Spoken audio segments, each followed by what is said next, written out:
Okay. If you're here for some public comment, then please sign in because we take public commenters from the sign-in list on the podium. So, welcome everyone. I'd like to call to order the Monday, November 3rd, 2025 meeting of the Lake Zurich Village Board. Clerk Kathleen Johnson, would you please call the roll? Mayor Poynton. Here. Trustee Baradwaj. Here. Trustee Marks. Here. Trustee Spicone. Present. Trustee Wider. Present. Trustee Riley and Trustee Shagru are absent and excused. Okay. Would you please stand and join us in the Pledge of Allegiance? Sure. Pledge Pledge allegiance to the flag of the United States of America and to the republic for which it stands, one nation, under God, indivisible, with liberty and justice for all.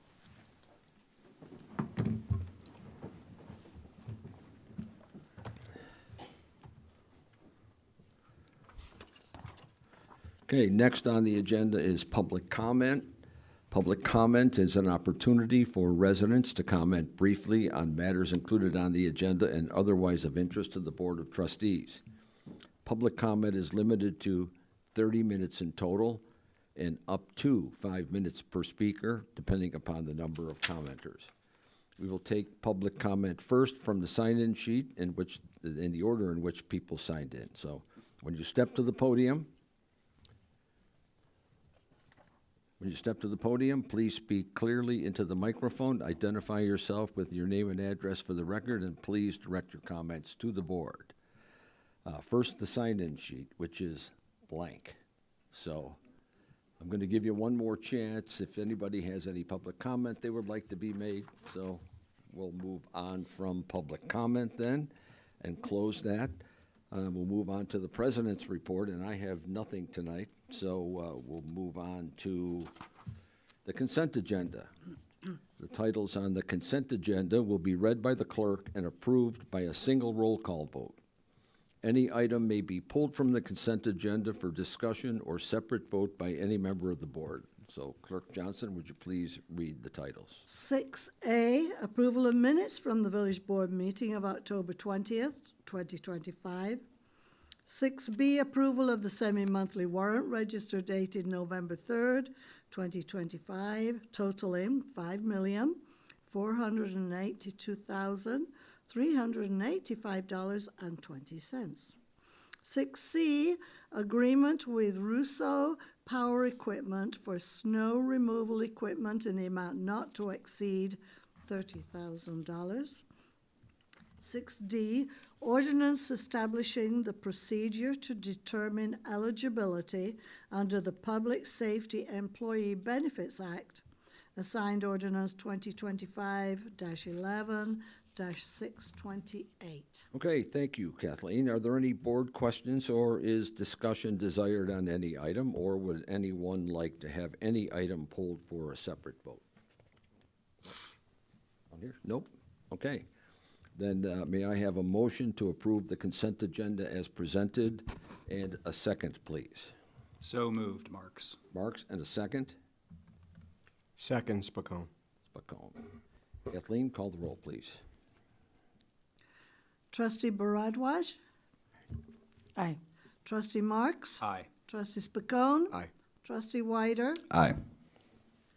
Okay, the consent agenda passes. Now we get into the fun stuff. Next item is a truth in taxation public hearing for 2025 property tax levy. So I'll read the summary. The total proposed increase to the Village of Lake Zurich property tax levy for 2025 represents a 5.1% increase over the previous year, which brings the total tax levy to $11,365,497. In accordance with state statutes, the village is holding this truth in taxation public hearing in order for residents to have the opportunity, if they wish, to comment on the proposed levy. The hearing notice was published on October 28, 2025 in the Daily Herald, as well as posted on the village website and in the official village newsletter benchmarks.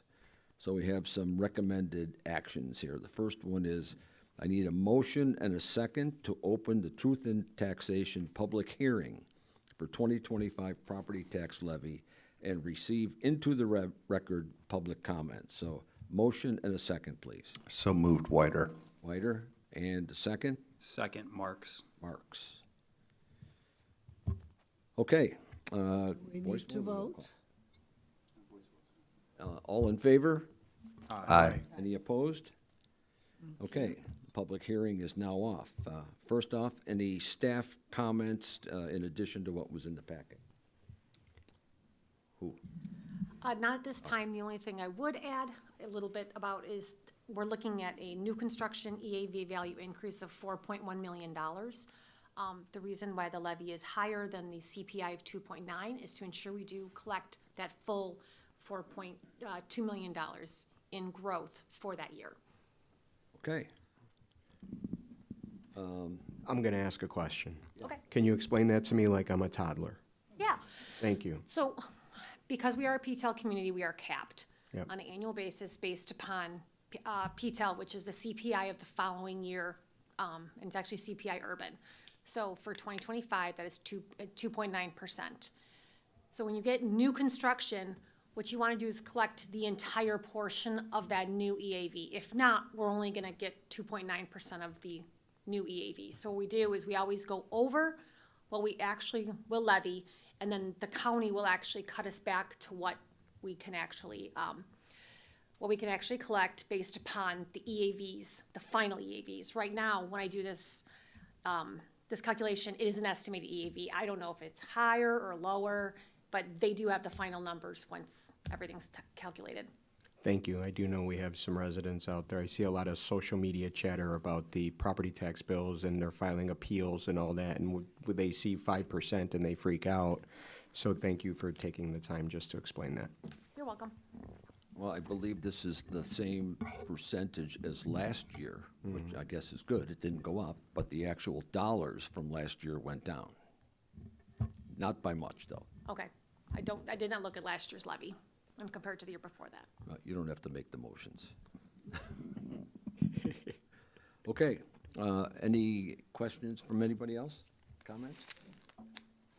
Okay, then the next recommended action. Oh, I'm sorry, I skipped public comment. Yeah, so it's not my favorite meeting. There's too many motions up here tonight. So then now we go to public comment, which is the purpose of the open meeting of the hearing. Anybody in the audience wish to comment on the levy? No? Well, you live in Deer Park. so- Oh. Yes. Troy. Wait, yeah, come on up here. That's okay, I know who you are. So it's Tom. Buys me a cup of coffee about 6 times a year. All right, so I'm even more childlike than I need your name and Troy name and Smith, 1034 Holly Circle, Lake Zurich. And I'm one of those residents that can't believe we are actually asking for 5% more after last year's 3% after the. No, last year was 5.1. Oh, thank you, thank you. Well, I'm thinking there was a separate. I was looking at some of the notes. There's also then a 3% on top of something else. But and then the water bills, which we're paying because we need water, and I just I get the feeling we feel we're the federal government. We're just going to keep going for more. And why is it that we can't seem to live within our budget? I mean, our property taxes have never been high, or our property values have never been higher, so therefore the tax has never been collected higher. Our prices on goods have never been higher, so our local sales tax has never collected more than it has now. Why is it we're kind of going back to the pocket? And again, maybe because I'm a smaller child than you, that I need this explained in a really low way, if you wouldn't mind. Thank you. Well, we're not going back. We're actually staying fairly level. The percentage from last year is almost identical. I think it is identical, and the dollars have actually gone down. But all of the things that you talked about going up in price affect us as well. Sure. So we've got to pay for it some way. If you don't want them to go up, don't ask for anything more, and then we'll see what happens. Well, and that's what I'm wondering. I saw the public record showed it's for police and fire, and I mean, those are all the good things to throw out there when you want more money. I get that. But what are the other things that are in there why do we kind of keep needing more than we're collecting? Or without asking for more money, so to speak, every time? 5%, 5%. Well, why is that? Why Mike did the Brown? taxes not cover it, I Right. guess? Mike, what's your budget look like? Are you still paying the same price for the stuff that you bought? No, I didn't think so. absolutely not. The cost of materials, the cost of just everyday construction, labor, everything just continues to go up. Projects that we would have thought would have been half the cost, since COVID is just extremely higher than it was 5 years ago. So it's just the way it is. I wish there was a better answer for it, but labor costs continue to climb, materials continue to climb. It's all relevant to the times, as they say, and unfortunately, that's the cost of all the products the projects and everything we do. We suffer the same pains that you do. No, I know. I figured that was going to be one of the And kind of if retorts. if but- you want to see some more evidence of that, show up when we have the budget meeting here, so. Yeah. And then you'll see what the budget looks like. Yeah, all right, thank you. And another thing real quickly is that we have, what percentage of our property tax bill comes from us? Goes Of to the his village? property tax bill? Yeah, I don't know, like 13 pennies on the dollar, right. How much of it goes to the school district? 69 or 70% of it? Right, so we're running a police department, a fire department, public works department, all of the services that we've got for 12 pennies on the dollar that you're paying in property taxes to us versus the 70 cents per dollar that's going to the school district. And so there's a significant difference there. So most of your property tax bill, and it's just a reminder, is the school district. It's not the village. And that's a reminder when they come and they're gonna have the same kind of hearing and go through their extension, right, in terms of what they're looking to get. And so please show up to their meetings as well and have the same questions and the same conversations, because it's valid. These are valid questions you have.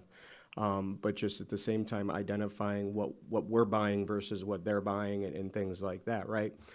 I bet you 60% of their total budget is probably in staff and salaries, And, as to where ours is not. and going through the budget process, it's a months-long process here, where every one of these people on the senior staff have to justify every single penny that they spend. So they're looking to cut just like you're looking to not pay anymore. Right. But- So, I thought you said labor and materials was the big thing. You're saying it's not labor? Well, materials, I'm talking about total percentage of your Of the village budget. budget, Of yeah. your budget, yeah. In school districts, you're looking roughly 50 to 60% of the budget is going to be salaries. Our village is not 50 to 60% of our budget in salaries. We've got a lot of other pieces. I mean, Mike Brown's budget alone is significant to make sure we're handling our roads. We do have a fire department and a police department that we do pay for, and they're significant, but those are also public services that we want to have the best people for, right? And so they cost, let alone our pension liabilities that we have to get to. Unfortunately, or fortunately, the case that we're making for basically redoing what Lake Zurich looks like, all the infrastructure work and all the downtown stuff and all the new building and all the new businesses, they have a big input on jacking up what the ACV of the community is. Is that right, Rita? And that's where the increase comes. Now, if you want your property values to go down, we could probably accommodate that. Well, the property values are going up. We want the But taxes to go that's- down. Yeah. But, yeah, okay. I mean, Yeah. Nice try. your 12% is getting bigger, or dollar-wise, it's just still 12 or 13%. All right. Well, ours So isn't getting- the ours devices isn't getting bigger. show up at the budget meetings and voice the complaints then, because this ship has kind of sailed at this point, given the budgets have all been kind of talked about and hashed out. It hasn't been and passed yet, And though. shaved down to a small amount, if it will, or the right amount, if that's where we're going. Right. Look, I'm even eating a smaller thing of candy here. We all do. Yeah. Calories, not dollars. Thanks. Anybody else like to comment on the public hearing? Okay, hearing no further comments, I will look for a motion and a second to close the Truth in Taxation public hearing for 2025 property tax levy. Motion? So moved, Whiter. Okay, and a second, Marks? Second, Bardwaj. Oh, okay. Kathleen, call the roll. Okay. Trustee Spacone? Aye. Trustee Wyder? Aye. Trustee Baradwaj? Aye. Trustee Marks? Aye. Okay, then the Truth in Taxation public hearing for 2025 property tax levy is closed. And by the way, back in the beginning, I said this is something that we do, not because we have to, but because we want to be transparent as much as we can about everything that we do. So, Troy, we'll look to see you at the budget hearings. Not really, but I might. You said it, not me. Okay, next is new business. Anybody want to take this, because Riley's not here? I can do it. Mark? Yeah, item 8A, new business property tax levy extension ordinance and 3 abatement ordinances regarding debt services. In summary, each year the Village Board approves a tax levy ordinance to certify with the Lake County Clerk's Office in order to extend property taxes on real estate parcels within Lake Zurich municipal boundaries. The 2025 levy request is based upon the estimated equalized assessed value, the EAV, of those properties as determined by the Ela Township Assessor's Office and the Chief County Assessor's Office. The 2025 levy request is collected in fiscal year 2026. Applying the rates authorized by the Property Tax Extension Limitation Law, the PTEL, the village is requesting a total levy of $11,878,237, which represents an increase of 3.81% over the previous year. The tax levy requests for 2025 include $1,416,270 for debt service and $6,105,800 for the police and fire pension funds. The proposed levy also includes $400,000 for the special recreation area, which provides funding for accessible improvements and services. Three ordinances totaling $2,143,014 regarding debt service abatements are also presented to the board for consideration. As sufficient funds are available from other revenue sources to pay scheduled debt service payments as they become due, the need to extend a property tax levy on these issues is not warranted. Therefore, the village will notify the county clerk to not extend property taxes on these abatement ordinances. Okay. Anybody on the board have any more comments on So this? there's one instance where we're not going to be collecting any more taxes for you, if that's the question. So I just wanted to point that out for everybody, so, yeah. Okay. Okay, then I need a couple of motions. The first one is, unless, Rita, you have anything else to add there? No? Nothing further. Okay. Their first motion is, may I have a motion and a second to approve ordinance number 2025-11-629, authorizing the 2025 property tax levy extension in the amount of $11,878,237. So moved, Spacone. Spacone, and a second, please. Second, Marks. Marks. And Kathleen, please call the roll. Trustee Marks? Aye. Trustee Spacone? Aye. Trustee Wyder? Aye. Trustee Baradwaj? Aye. Okay, that passes. Now, the second recommended action is I need a motion and a second to approve the following 3 abatement ordinances regarding debt service via a single roll call vote. A is ordinance number 2025-11-630, abating certain taxes levied for $11,775,000 general obligation refunding bonds, Series 2015A.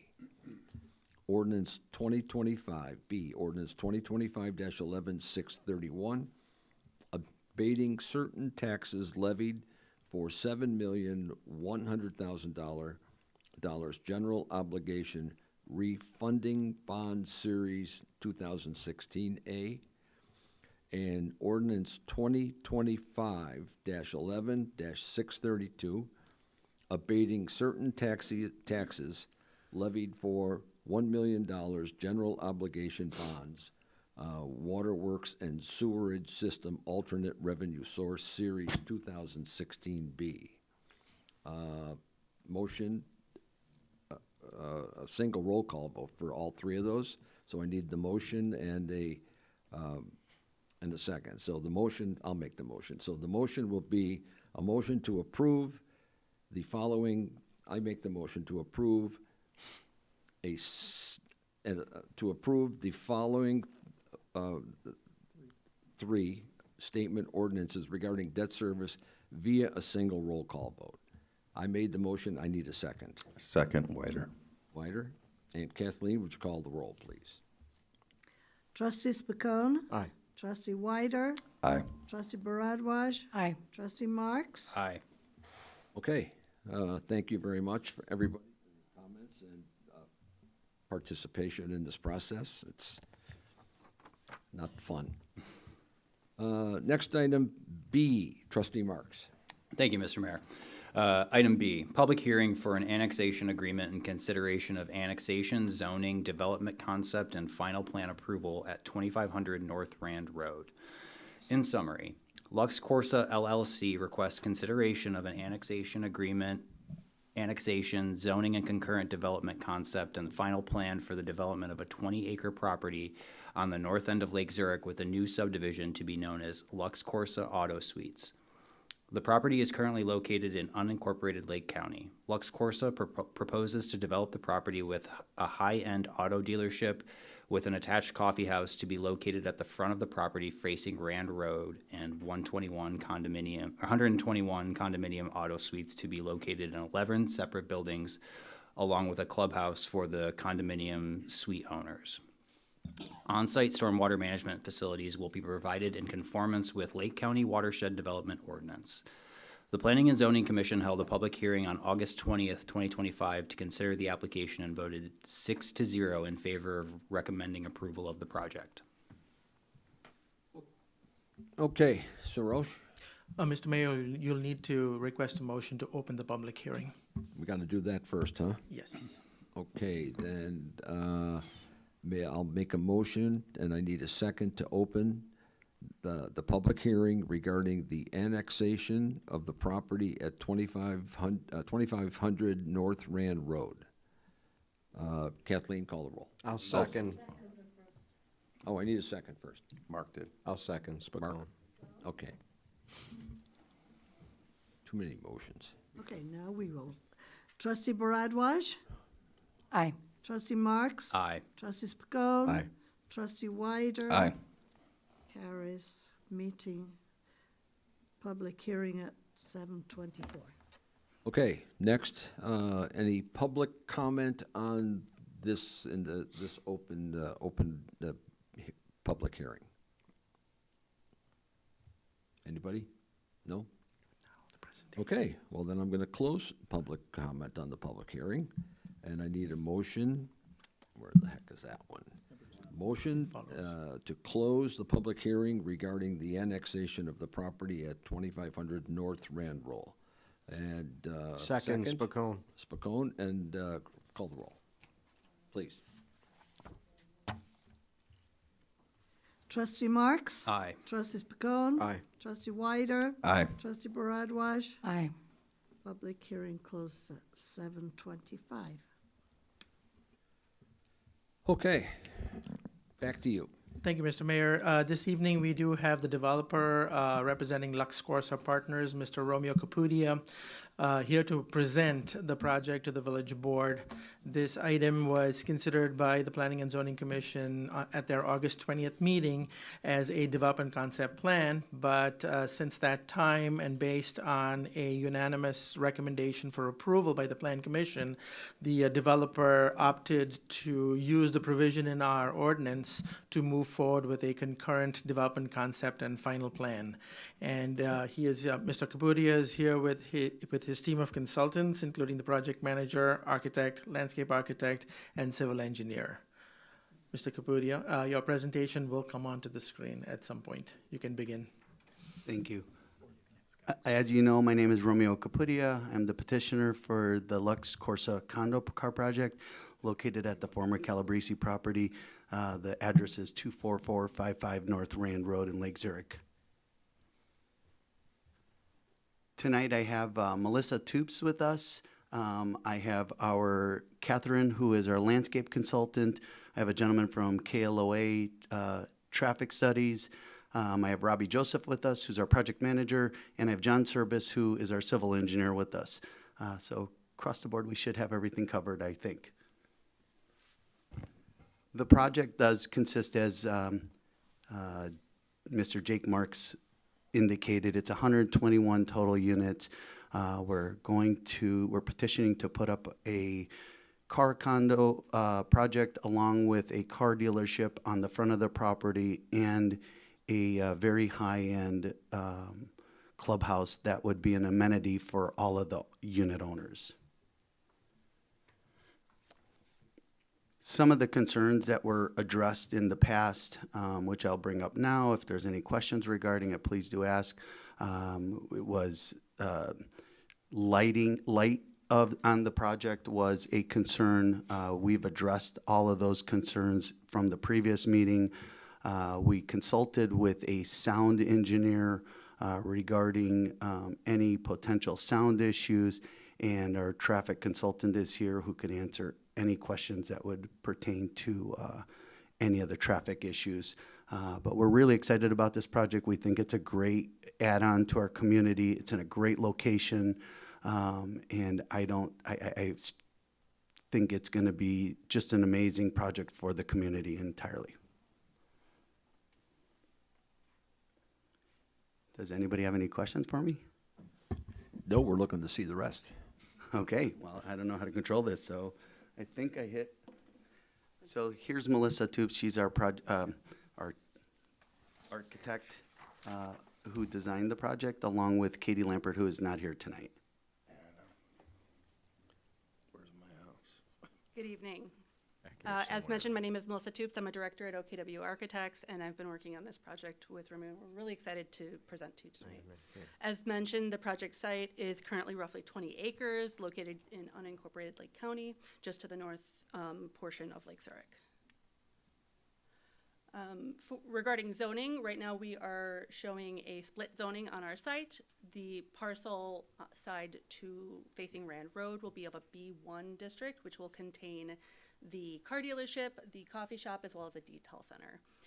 All of the rest of the site that's indicated in purple will be an industrial zoning district, which will contain the 121 car condo units across 11 buildings, as well as the accessory car club house building. Site plan. So this was actually a really challenging but really rewarding site to work on. Some of you may know, there's an existing wetland that runs through the site, as well as a large portion of wetlands on the east side. So we really wanted to harness those wetlands and use them to our advantage. And so we started to mold and shape the placement of the buildings to complement the wetlands instead of working against them. We also wanted to be really mindful of our neighbors, and we wanted to make sure that our buildings faced inward whenever possible, so that our streets and our lights and any noises on those roads could really be contained inward to the site. So you'll notice, starting at Rand Road, we are maintaining our existing curb cut, so we will not be changing that location. Our public-facing building, the car dealership and coffee shop, will be the front portion of the site, and really that's going to be our front door. Moving beyond the dealership, you'll see the entry gate, which will be the main secured front door for the clubhouse and the car condo buildings itself. Moving beyond the gate, you'll have again the 121 units across 11 buildings, and then nestled in the center, deep into the center of the space there around that spoke drive that you can see, will be our clubhouse, which will be for use for the condo owners themselves. Continuing to move east, you'll see a detention pond, a detention basin rather, and then further even west off screen is the existing wetlands that will remain untouched. starting to look at the architecture. So as we were inspired by the use, thinking about cars and racing and movement and motion, we really wanted that to be reflected in the project itself. So we started to look at some dynamic materials that might be indicative of some of that movement. We also started to look at lighting as a means of starting to really engage the movement through that space. So you'll see, we'll talk about racing stripes throughout the presentation. So on the left-hand side of the building, you can start to see some linear lighting that is going to be embedded on both the dealership building as well as the clubhouse. You'll see in a few slides. Here you can start to see really that glassy corner that's going to highlight those exotic high-end cars that'll be for sale in this building. And then beyond in the distance on the right-hand side, you can start to see a corner of our car condo entry gate as well. This is an elevation. It's worth noting that there are no monumental signs proposed for this site. All of our signage will be handled via wall-mounted signage. So you can see on the left-hand side here the coffee shop signage as well as the dealership signage for the yet-to-be-named dealership. This is the main front gate to the car condos themselves. So we really wanted to make sure that this was something special. This is, again, our primary signage for the car condos. In this image, the gate is shown in the open position, but it will be a secured gate for a secured site. The clubhouse. So continuing those themes of racing and movement and motion, we really wanted to start to address maybe a slightly more human scale. And so we started to bring in some of the same textures and finishes that we were showing in the dealership and continue that high-end quality. And so we've got a high-density fiber cement board with a supplemental metal panel, and then there's some wood-look metal panels that will show up throughout the site as well. As far as the use for this clubhouse, we're really looking at, again, this is a member-only gated community, essentially. And so this image, you can start to see maybe a new car was purchased and you want to show off your new car. And so you're having a small gathering with some of the condo owners. So we have an overhead door here that can open up so you can actually drive a car in to show off that car. On the left-hand side of your screen, you'll start to see some of how we're trying to activate some of the outdoor spaces as well. So we've got a pergola with some festoon lighting over that one-story portion there. These are the elevations.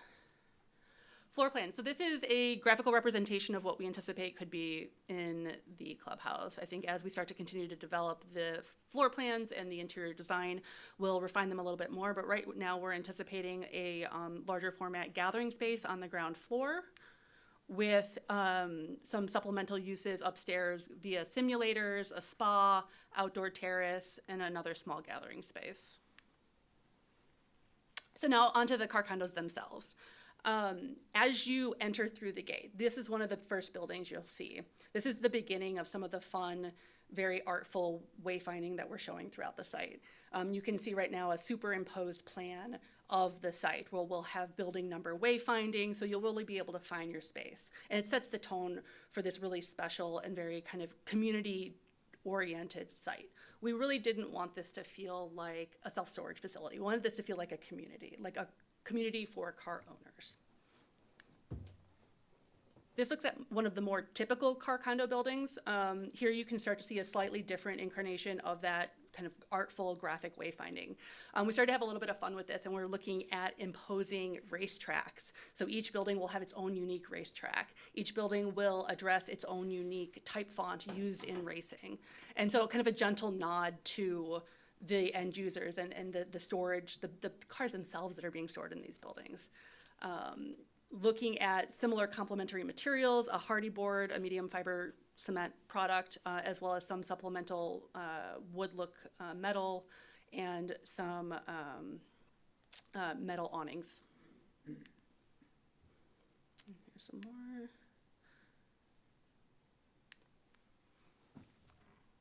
In this image, you can start to see how lighting manifests in the car condos. On the clubhouse and on the dealership, they really started to look like racing stripes.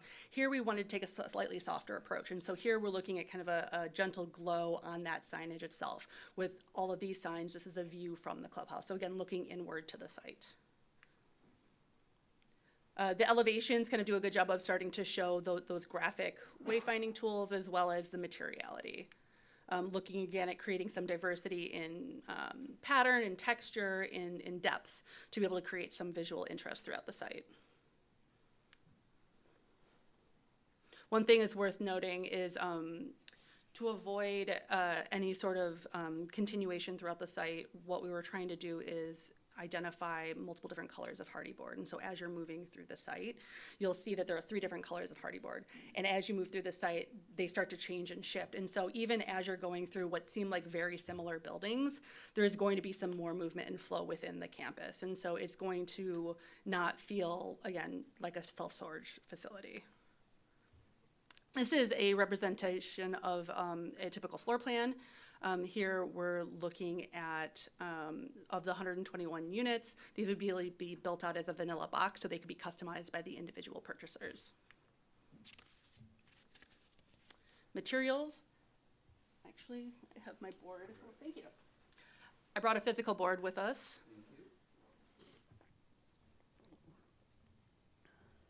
Might be hard, I don't know if you'd like to see it up close.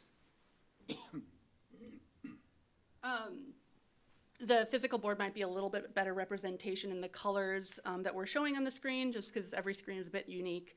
But both on the physical board and on your screen, you'll see that we've broken it up by individual buildings. You'll note that all of the materials really speak to each other and start to lend itself to, again, that idea of creating a community within the site. The car condos will be composed of hardy board, again, the 3 colors that I spoke of, as well as some supplemental aluminum siding with a wood look pattern, metal panels, and some eaves on the back of the buildings. And then the clubhouse, we're looking at different colors of the high density fiber cement boards, as well as similar complementary metal panel colors. Signage. You've seen this throughout the renderings, but we really approach signage as more of a built component as a part of the facade. And so in each instance, you'll see that there was some mindfulness to the aesthetic, as well as making sure that it fits within what we've designed. All of the images on the left-hand side of your screen is really what you're gonna see from Rand Road. So you're going to see the signage for the car dealership, the coffee shop, and then you'll see much further on into the site, but you'll still see the entry to the car condos themselves. Everything on the right-hand side of your screen is really internal to the site. So it's the graphic wayfinding on the ends of the buildings, it's the signage for the clubhouse, and then that wayfinding tool that I showed in the beginning of the presentation. Photometrics. These numbers are impossible to see, but we'll get to that in a second. I've mentioned lighting throughout the design of the project. We knew we wanted to be very mindful to lighting, and we knew that we wanted to be respectful to the neighbors. And so when we were looking at the placemaking of these buildings, we wanted to show them facing inward. We wanted to make sure that our traffic, our lights, our circulation was really as internal to the site as possible. And so with that, we were able to kind of control the light levels within our site itself. So what you can't read is that all of the property line is at less than a half of a foot candle. Internal to the site is 10-foot candles or less. It's worth noting that even as we move east, before we even hit the detention basin, we've dropped off to 0-foot candles. And so we've really tried to take a mindful approach to how we address lighting. And now I'll hand it off to Catherine Talty, our landscape architect.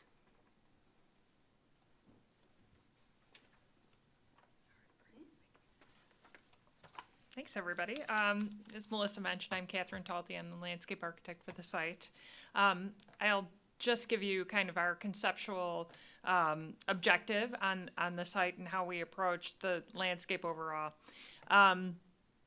This gives you a better idea of the depth of the entire site and where construction really ends on our site before it gets to the existing wetlands. So you can see kind of the big picture of the property.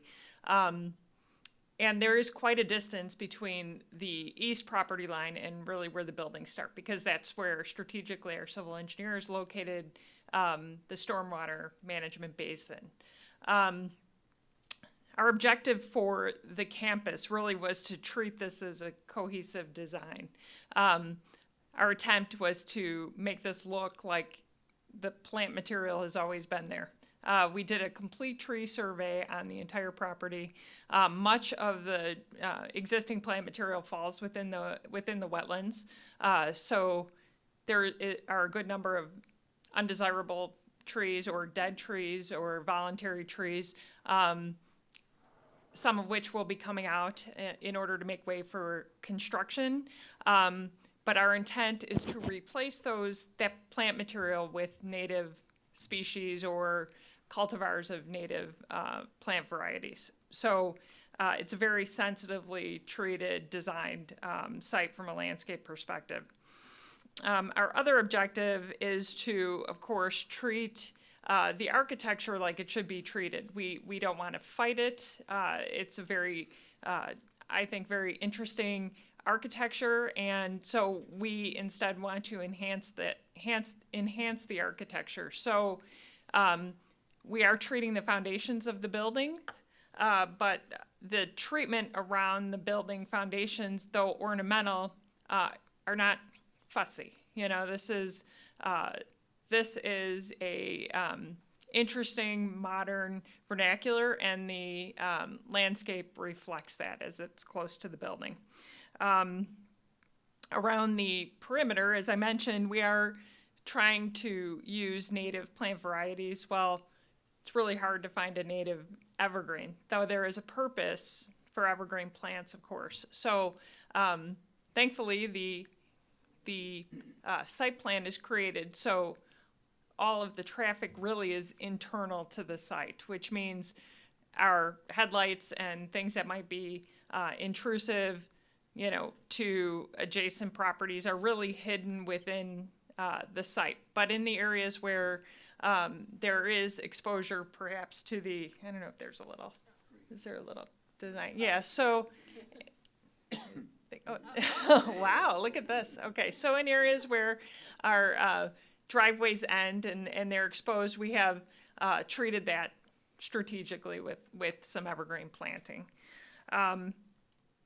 Other than that, the stormwater detention basin is created so we are using native deep-rooted forbs and grasses, so wildflowers essentially and grasses. Those deep-rooted natives help clean the water, the runoff that comes from any of the asphalt from the property. So not only is it attractive from a plant material standpoint, but it's functional. And that really was the goal for the entire site. If there's any. This is a more zoomed in view of some of the foundation planting. You can see that we really treated the car dealership, the area that's facing Rand Road, and really kind of the open exposed portions of the foundations of the buildings. And this is a closer view of that detention basin. All of those hatch marks, I think you have the color-coded plan. That shows you the different types of ground treatments that we're proposing. So those deep-rooted natives, or turf grass, or other kind of prairie grasses. And then these are some examples of some of the plant material that we recommended for the site. So some of these ornamental trees, those are all natives now. I can't stop using this function. And then the perennials, these are ornamental, but they are varieties of originally native plants to Illinois. And then the ground treatment will be similar to this style. So with that, I leave you to questions.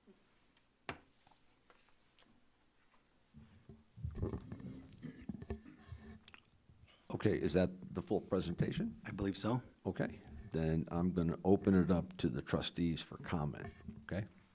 Jake, want to go first? Jake Sure, Marks. why not?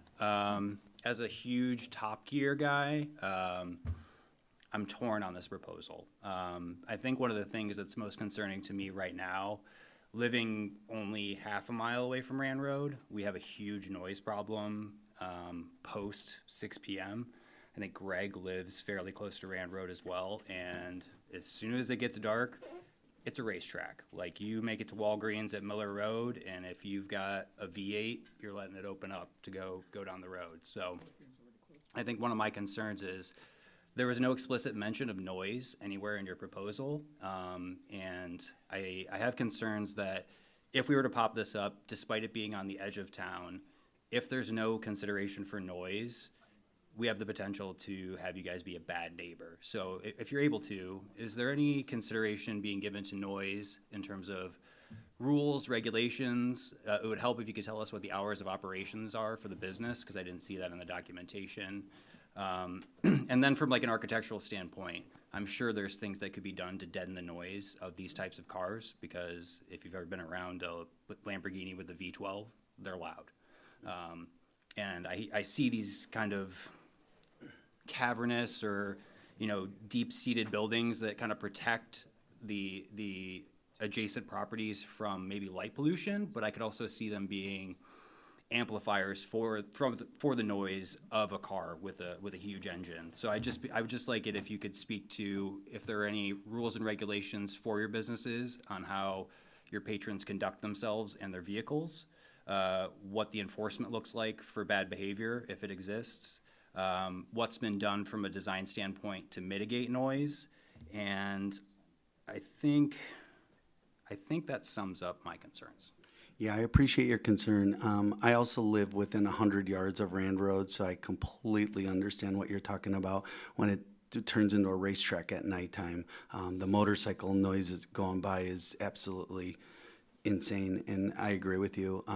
We've actually thought through that a lot. And one of our ways to remedy or address any concerns about noises, we've included in our decks and bylaws that you cannot start a car before 7 a.m. on the weekdays, 8 a.m. on the weekends, and then at 6 p.m. on weekdays, cars are not allowed to be revved. And then on the weekends, we're asking in our decks and bylaws, and it's going to be strictly enforced, that you can't rev an engine after 7 p.m. at night, and that's already included in our decks and bylaws. I also have to add that the buyers that can afford these units are not kids who are going to do donuts or burnouts in the middle of the street, kind of what you see on Rand Road. These are very respectful business people, affluential individuals who are not there to race their car or rev their engine. They are there to show their cars, to be part of a car community, part of a culture, not so much revving their engines or even driving their cars. Most of the time, the cars are actually just trailered from place to place because they're so expensive. Some of these cars are $5, $6, $7 million a piece. And as soon as you get 100 miles on the car, it devaluates it. So you won't see kids burning out and doing donuts in the middle of the street, if you will, like currently on Rand Road, what motorcycles are doing. I'd say that's a big assumption, but I'd like to think that's true. But I appreciate the reference to the bylaws and regulations. That's the sort of good neighbor policy that I would want to see with a business like this for adjacent homeowners. So I think that sums it up for me. One more thing I'll add is I live literally right across the street from the project, so sound and noise abatement will be a priority. So, piggybacking on that, I'm going to ask Sarosh. This concept is in force. Has been done in other places. Do we have any experience or data or anything that backs up what Mr. Capudia is saying? We don't have any data to show that there have been complaints from those other locations. There's one in Naperville and one closer by in Mundelein. Thank you. We have not heard of that. What we have read about those are that they are very successful and well managed. I guess I hear more complaints from the auto repair shops that we have in town than I do from these kind of concepts. And I tried to find something online and I couldn't find anything. So There is not much. I appreciate the rules and regulations, and I guess that's all I got on that one. So, If I may add real quick, the nearest residence to the south is across the Easy Go property, which is quite a few hundred feet to the south. The properties to the east within the village of Hawthorne Woods are separated by the detention pond and the wetland before they actually are able to see any of the industrial buildings. And again, as Mr. Toop mentioned, that all of the buildings and the entrances are inward facing with driveways on the inside, so all of the activity will be contained more towards the inner part of the subdivision rather than on the fringes of the subdivision. And I'm not assuming that, there's not somebody who's gonna do that at some point in time. I mean, I got a neighbor who does that with his motorcycle every Saturday morning at 6 o'clock. So, that's more annoying than this stuff, so. They do have their self-governing declarations, as Mr. Capudia mentioned. So what would be the penalty for violators? So first violation starts with a $150 fine, and then it continues to increase as if there's continuous violations, and then there's finally an ejection from the community. You can do that if they're an owner? We believe we can, yes. We could enforce it. We could force the sale of the unit. We actually have the right to buy it back as well. Okay. Sue? Thank you for the detailed presentation. I just have one quick question. The clubhouse is only for the members, right? The car owners. And they have access to the building 24/7? They do. So they have access to the building 24 hours a day to go and utilize the golf simulators. They can't, the bar is obviously not open. There's a rooftop deck that will not be open after certain hours, which is 9 p.m. And then the clubhouse, it has to be reserved in advance for any events, like if there's a car unveiling or a corporate outing, it has to be pre-planned and done in advance. Okay. And what about the coffee shop? Is it open to the public or it's only for the The owners? coffee shop is open to the public. Okay. Thank you. You're welcome. And it's kind of similar to the coffee shop that's inside of Motorworks. I don't know if you're familiar, but they have a coffee shop within the car dealership. Right. This is the same thing. It's connected to the car dealership. There's going to be a glass wall. So as you're having a coffee, you can look through the glass wall. It's called Imperial Moto. Imperial Moto is a very successful coffee concept business in South Florida right now. They are part of the car culture, if you will, and they are enthusiasts of motorcycles. So they display motorcycles inside of their coffee shop. They're also the roasters of the coffee, so they take great pride in that, and they have a pretty strong following, so I think the coffee shop will be successful here. Okay. Thank you. Thank you. Welcome.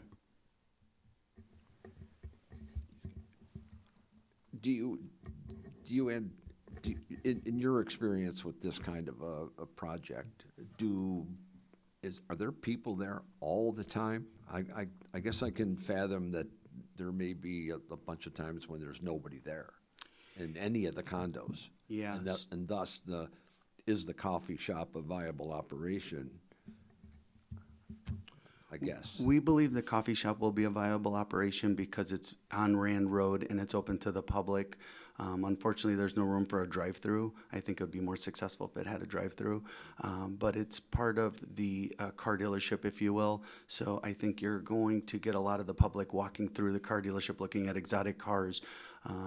Maybe some dreamers, maybe some buyers. But I think the coffee shop will be successful because I think it'll draw its own customer base. Okay. And I'm sorry, Mayor, to answer your question, typically the car condo site, if you will, is not very busy. It's not very active. I think you're gonna be hard pressed to see a lot of people there during the week. I think on the weekends you're gonna see home unit owners in their units, hanging out, watching Formula One races with their friends, or entertaining clients. Some people might have an office space inside of the in their car condo, and they might have a client come by. But it's rare that it's going to be very busy. We're going to host events that are on a monthly basis, or maybe a semi-monthly basis, and that's when you'll see more traffic generated. It's going to be open to the public, so the public can come and look at the cars as well. And those events are going to be tied to charities, local charities, where we're going to raise money for very local community charities, and that will be open to the public, and cars will come in and out during those events. But otherwise, I think it's going to be very quiet. So if you're the builder and the developer, and all these condos are individually purchased, who is going to manage the property once the thing is sold out? We're going to have a professional And manager. enforce all of the rules and regulations that you've put forward. Yeah, that's a great question. So currently, for example, the sanctuary that I developed here in Lake Zurich, we have a professional management company that manages that property. We're going to do the same thing with the Lux Corsa site. We're going to have a professional management company on site. They're going to have an office there, and they're going to be able to monitor any activities that might go against the decks and bylaws. Okay. Mark? Yeah, thank you. Appreciate the opportunity to see it again, more detail. Question for the chief more than anything. The concerns that are being raised about all of the noise and the racing that seems to go between this space towards Wakanda. Lake County Sheriff? Yes, Lake County Sheriff between us and the south end of Wakanda. And how often would you say in the evening time when these things are happening that they're patrolling this space? Or have we even contacted them about concerns that are being raised by our residents with all of this dangerous behavior happening on 12? Well, our officers are on 12 every night, all night. Right. But our jurisdiction ends at some point, right? And so, It will end where, if this property gets annexed in. and it so would be a the little bit farther north. enforcement, just worried about the enforcement of the noise and all the things that seem to be going on that are concerning the residents, right? That we're hearing about this evening, that we could maybe reach out and just say, hey, and summertime again, right? When spring and summer come around, weather's nice, people are out there, especially those motorcycles. If we can work with them to get some greater enforcement, it might help ease some of the concerns. What the drawback you have is whether these are car condo owners or not. Right. They're on a public road driving a Right. manufactured vehicle. We don't pursue vehicles such as No. that with a minor traffic. You would be shocked at how many people run from us every single week. I believe it. But it's not worth the danger, so we try to do what we can. Yeah. And the other thing you have with as mentioned, of loud vehicle exhausts, the state statute with vehicle exhaust is us, the police, have to prove that that's an altered exhaust. It's very hard to do. Right. And many have adjustable exhaust and things like that, so it can be louder, quieter when they come in, louder on the street. So it's a challenge, but as Sarosh said, anecdotally, I know from the other communities, especially Naperville, ones down by Joliet, things like that, there hasn't been an issue with this type of development and or clientele. So I don't know if I see a ton of concern with, as mentioned, the type of owner. Yeah, my concerns aren't about these owners. My concern's about everyone else who seems to be causing all the issues. Them and the e-bikes. Yes, that's a daily challenge for us. Thank you. Greg? Thank you, Mr. Mayor. So, if I could chat with the woman who does the landscaping.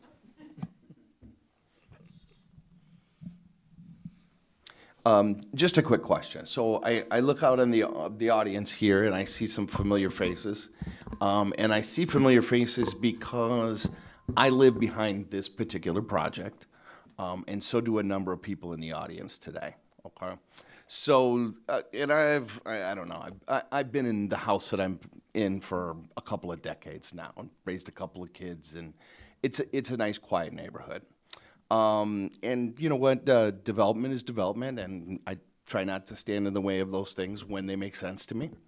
But I think there's a lot of folks here tonight, and maybe some folks watching the meeting that would be maybe looking for a little reassurance as they look out the back of their property or they're out for a walk. And I see a lot of these folks while I'm out for a walk in the neighborhood with my wife. And I think it would go a long way tonight if there could just be some kind of reassurance of what kind of natural screen is going to be there. I will let you know that there is another development project going on somewhat in that area. That's a lot of change for this part of town. We've kind of always been in the part of town that really didn't attract a lot of, I guess we'll say development interest, and now there's a lot. And that makes folks nervous, I think rightfully so. So I'd like to give you guys an opportunity to say, you know, yeah, we understand your concerns, and here's some things that we're looking at to kind of to mitigate some of those concerns. So if you could just, a couple of bullet points, that'd be great. Absolutely. So I think the biggest advantage to the way this site plan was thought through by the architect, civil engineer, and myself is that the development really takes place on kind of the west side of the site. So the east side of the site, the construction really is for the stormwater, which is functionally the way it would be viewed is really open green space. It's going to look like it's not open water per se. There, it is a shallow sort of bowl that will slow down the water so the water doesn't flood any areas it shouldn't, but it will be green. It will look from afar like it's a green field. About halfway between, can I show the plan again? Would that be? You'll put it back up. There it is. There we go. Okay, so about halfway through that sort of square portion of the site on the west, construction stops. Fundamentally, at the end of that detention basin, all grading and construction stops. So everything you see that is west of that is what exists now. So we're not taking down any existing trees that fall in that wetland area. And you can see, here we go. You can see this kind of small symbol are currently what exists out there. So we made an effort to save as much as we could in the areas that we don't need to grade. Anytime you need to grade them, we do need to replace trees. So those stay, those are existing trees. And then on this portion of the site, we've just added trees up and down along the backs of these. So they will all be large-scale shade trees. And in those small areas where maybe we're at the end of a circulation, road circulation and driveway circulation, we've added some evergreens for light, to interrupt any kind of headlight overage. Although, it's a pretty long distance between where those driveways end and kind of the west side of the property. We also paid attention to the southern border of the site in terms of adding plant material, big canopy trees, and again, some shade trees in strategic, or some evergreen trees in some strategic spaces.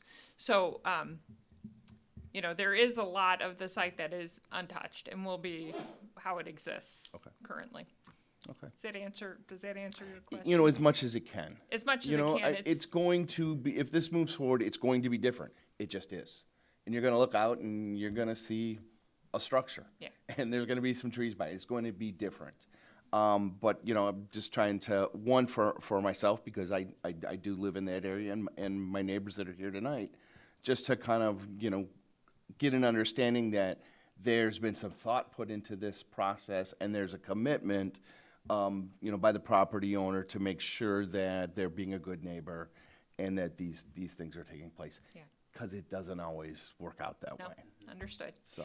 And maybe a thing also to mention that would be of interest is anytime we do any kind of native planting of these stormwater basins, there's a whole maintenance and monitoring plan that needs to happen until it gets established. Right. So it will look like native plants instead of a big weed basin, which sometimes I think can happen if that isn't included. But we include that in all of our projects. It's required by the stormwater, by our stormwater permitting. We need to make sure that that's included. So that's an assurance that this will take, that the plant material will take, and this will look like it's intended. Okay. Can I jump in, Greg? Sure. Can you put the site plan back up? So on the backside, where that big white blob is on the backside of the detention basin, how much space is that? And then next, Yeah, It's, Who owns it? That's our property here. So you own all that? Okay, okay. So it's over 500 feet from the edge of the furthest east building to the property line. Use the microphone if you can. I'm sorry, I'm trying to point Yeah. and talk at the same Yeah. time. So the furthest east edge of our buildings is over 500 feet from our property line. And so that white portion there is the existing wetlands that will remain untouched and intact. The blue area is the detention basin that Catherine was speaking of, that will again continue to add a buffer to the east. So north of 500 feet between our building and the nearest property line to the east. So then, on the back line there, right there, is that private property? Is that Greg's property back, is that your property back there? adjacent, what No, I'm a little more up in the corner. Oh, you are, okay. One of the things I'd like to mention, yeah, I believe that's all private property. Where are the closest residences, not counting Meadowwood, on the backside there? So there's residents down here, That's Meadowwood. and then in Briarwood's right here. So this is the nearest building here. Okay. And so our project buildings end roughly right here. And then what is it then to the residential structure, do you know? I do not know how far the residential structure is off of their property line, but I believe it was north of 50 feet. Was it 100? I think it was about 100. These are 1 acre lots, larger lot development in Hawthorne Woods. Okay. And you can start to see here, this is that tree line there is at the existing wetlands. And our buildings end roughly right where the hand is. Okay. okay, go. Thank you. Sorry, I talk with my hands. If I may add to the nearest townhouses in Meadow Woods that are currently built out are approximately 350 feet from the nearest industrial unit in the project, because they are separated by the EasyGo property, which is currently undeveloped. And this property wraps around the EasyGo property, which has a width of approximately 330 feet, but adding setbacks and all of that, it's approximately 350 feet. So as you're looking at that from Rand Road, you coming up, you hit Meadowwood, and then Then the EasyGo, that's the Then EasyGo the property, and then dealership. this one. yes. Okay. Are you aware of any development for the EasyGo property at this point? Not at this time, So no. there's nothing brought forward? Nothing pending, nothing in the works. They are also located within unincorporated Lake County. So from my perspective, there's significant buffering all the way around there. My concern is I don't want the Meadowwood people or the Greg's neighborhood back there to see, touch, smell, or even know that's there. And I think you accomplished that mostly. I'm sure there's always going to be some light that gets through and a noise that gets through, or Yeah. you know, and landscapers make more noise a lot of times than what these cars are gonna make, so. Absolutely. One of the assurances I can give you, Trustee Whiter, is that even after the development is done and whatever is approved, if there's any lighting issues, we would adjust. We would add landscaping if needed and honor the wishes of our neighbors. I think this also can demonstrate the vegetation that remains. This is the development. This is the residential development where my hand is here off of this southeastern corner of the property. And, all of this is going to remain. So I think to your comment, it will be buffered by the existing plant material. Okay. Of course, Mayor, then there's also- never a guarantee what's gonna go on the EasyGo property. It's been, it's been a garbage dump for years, but so is this, so. We've also required that their photometrics meet the strict application of the zoning code, wherein there will be no greater than half a foot candle at any portion of the periphery of the site, and no more than 10-foot candles within the site. We sometimes also, as we did with Sanctuary, ask for shields to be placed on light fixtures that are somewhat closer to the property line, so that there is no glare to neighboring properties. So we've been working with the developer to ensure that there is strict conformance with the illumination standards of our zoning code. Yeah, Yeah, and to add to that, some of these lights that are gonna get installed on the side of the buildings will have dimmers, so we can dim them if necessary, which we did at the sanctuary as well. We had light tests done after the development was completed, and we dimmed the lights accordingly. I'm sorry, Greg, you're done, are you done?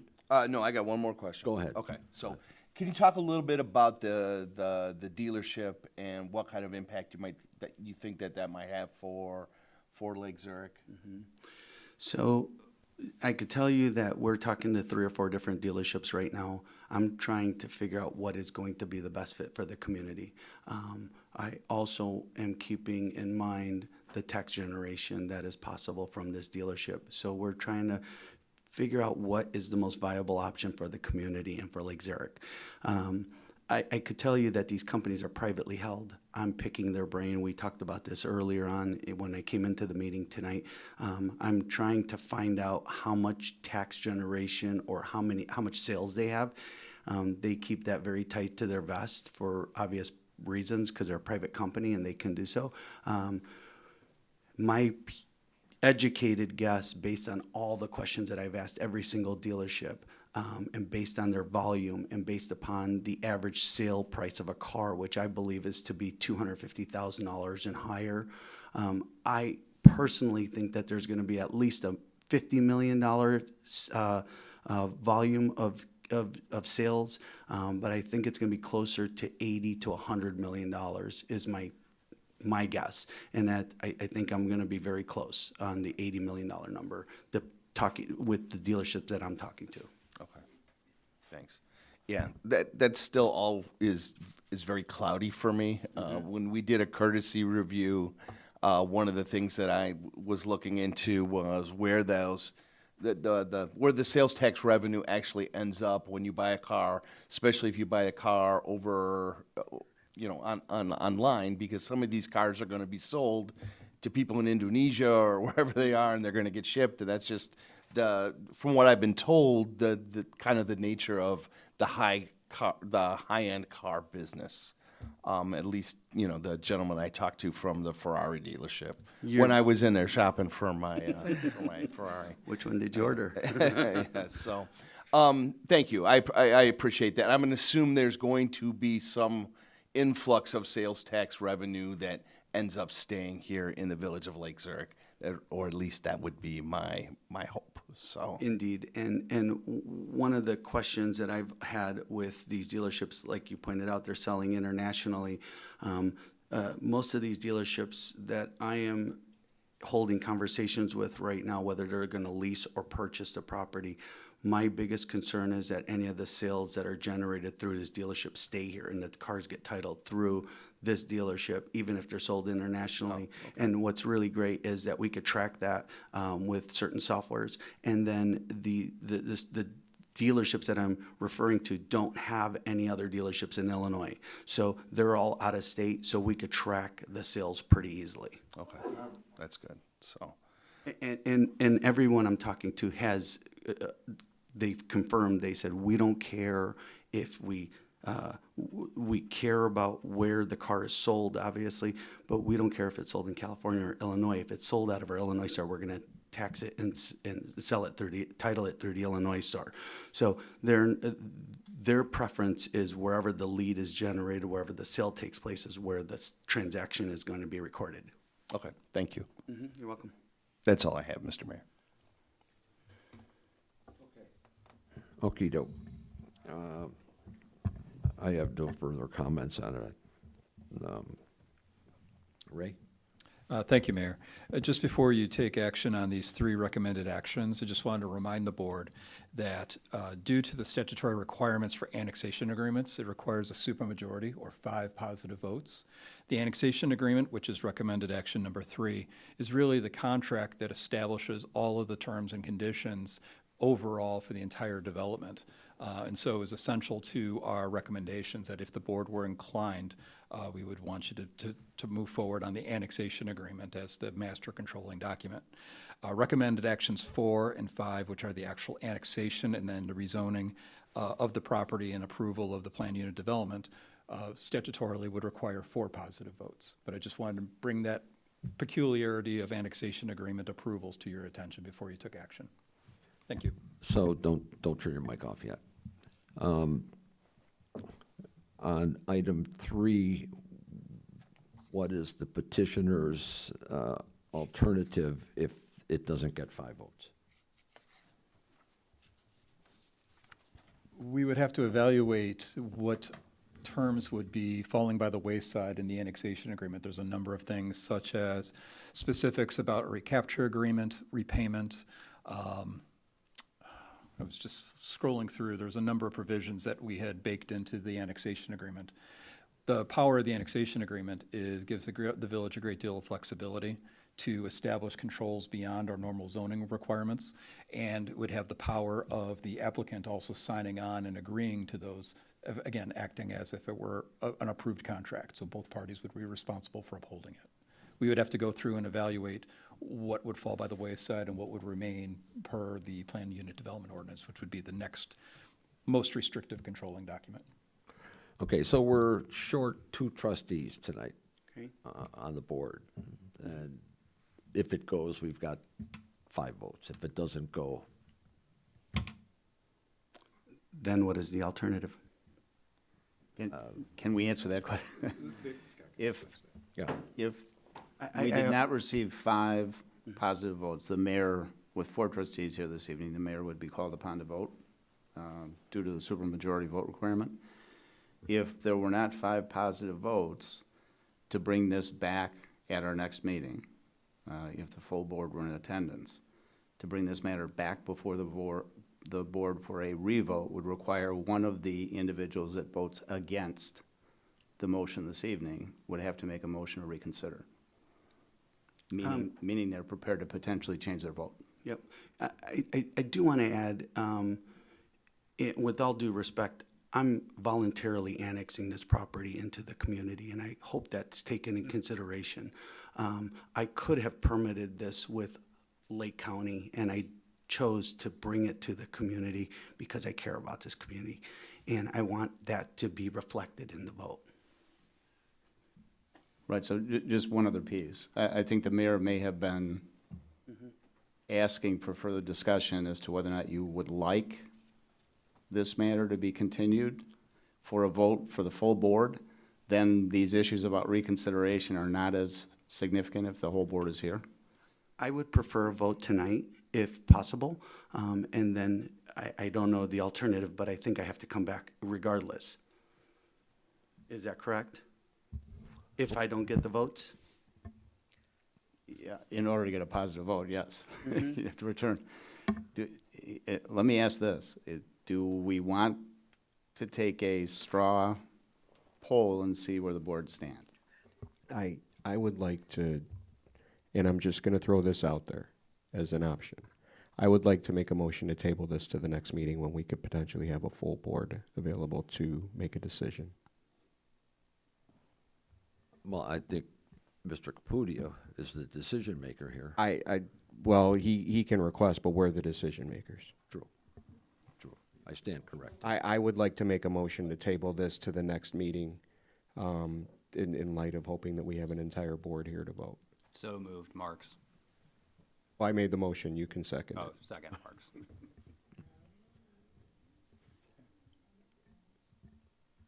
We can vote on that decision now, and then if you want to So the motion is to table this to the next meeting. It's got a motion maker and a second. I'm just doing this, Romeo, I'm doing this to protect your interests. Table is just action. Sorry. Okay. Well, we would table everything. The whole item. Yeah. The motion was to table the whole item till the next meeting. Okay. Can you give me a second, please? Yep, sure. Thank you.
Can I ask when the next meeting sir. is?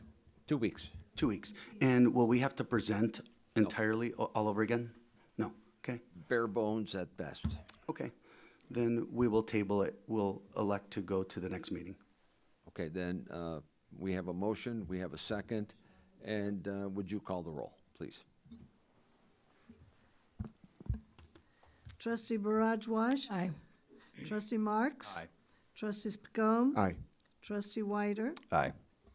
Motion carries. Okay, motion carries. We're tabling it for 2 weeks. 2 Great. weeks from Thank you tonight. so much for your time. Really appreciate it. Thanks for your, Have a good evening. thanks for all Thank your you. efforts, too. You're welcome. Appreciate that.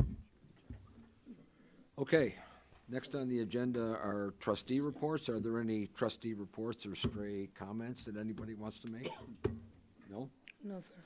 Village staff reports? Any village staff reports? Mike Brown. Thank you, Mayor. I just wanted to give a quick, brief update on our Lake Michigan Water project. And albeit you don't see any construction taking place, there is plenty of happening behind the scenes. Just recently, CLC Jawa has acquired property in the village of Mundelein. That'll be the future site for our booster station. And as we work through design through the remaining of the year and then into 2026, we would anticipate construction at the booster site plus our village receiving station at the end of 2026 and into 2027 with full construction following beyond that. So just a brief update for those inquiring minds, and then after the first of the year, we'll bring back a full update of other things that we have going on. Anybody got any questions? All good? Okay, thank you. I just want to say is that we probably anticipate doing another major update in the spring when we'll have further progress on a little further down the road on the design, as well as the status of the easement acquisition, which will chart out the route for where the pipeline between Mundelein and Lake Zurich will be. Right. We're moving along right on schedule, so we haven't had any major hiccups. I'm happy with that. We all should be glad that's happened. The acquisition of the property, Mundelein, is it's a huge step deal. forward. Yep. So. Anybody else? No? Ray? No? No, sir. No? Okay, well, that concludes our regular business for tonight. We will be adjourning to executive session, call for the purpose of 5 ILCS 120/2C21, review of executive session minutes, and 5 ILCS 120/2C5, purchase or lease of real estate. There will be no voting action or board business discussed after closed session, so that the adjournment of closed session will be the final adjournment and the end of the meeting. So, may I have a motion and a second to adjourn tonight's meeting to executive session? First, a motion, So moved, Wider. and a second. Second, Marks. Clerk Johnson, please call the roll. Trustee Wyder.